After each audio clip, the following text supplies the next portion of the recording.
আসসালামু আলাইকুম রহমতুল্লাহ। সরকারি চাকরিজীবীদের জন্য রয়েছে আপডেট তথ্য আজকের এই ভিডিওতে।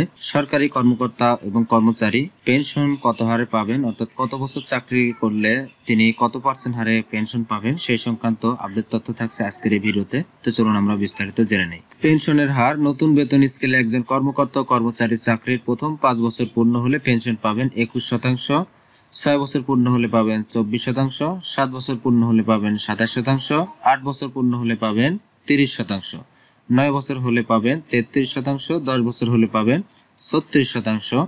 এছাড়া চাকরির বয়স 11 বছর হলে 39%, 12 বছর হলে 43%, 13 বছর হলে 47%, 14 বছর হলে 51%, 15 বছর পূর্ণ হলে 54%, 16 বছর পূর্ণ হলে 57% এবং 17 বছর পূর্ণ হলে 63%, 18 বছর পূর্ণ হলে 65%, 19 বছর পূর্ণ হলে 69%, 20 বছর পূর্ণ হলে 72% হারে পেনশন পাবেন সংশ্লিষ্ট চাকরিজীবী।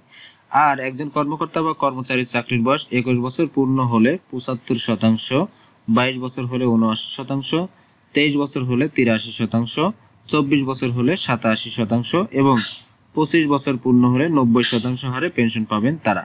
এক্ষেত্রে কোনো কর্মকর্তা কর্মচারী মৃত্যুবরণ করলে বা সরকার গঠিত মেডিকেল বোর্ড কর্তৃক স্থায়ীভাবে অক্ষম ঘোষিত হলে সংশ্লিষ্ট চাকরিজীবী পেনশন পাবেন। পাশাপাশি স্থায়ী পদ বিলুপ্তির কারণে চাকরি থেকে ছাঁটাই হলেও পেনশন পাবেন। তো সুপ্রিয় সরকারি চাকরিজীবীগণ, এই ছিল আপনাদের পেনশনের হার, অর্থাৎ কত বছর পর্যন্ত আপনাদের চাকরির সার্ভিস কাল হলে আপনারা কত পার্সেন্ট হারে পেনশন পাবেন সেই সংক্রান্ত আপডেট। ভালো থাকবেন সবাই, ধন্যবাদ সকলকে।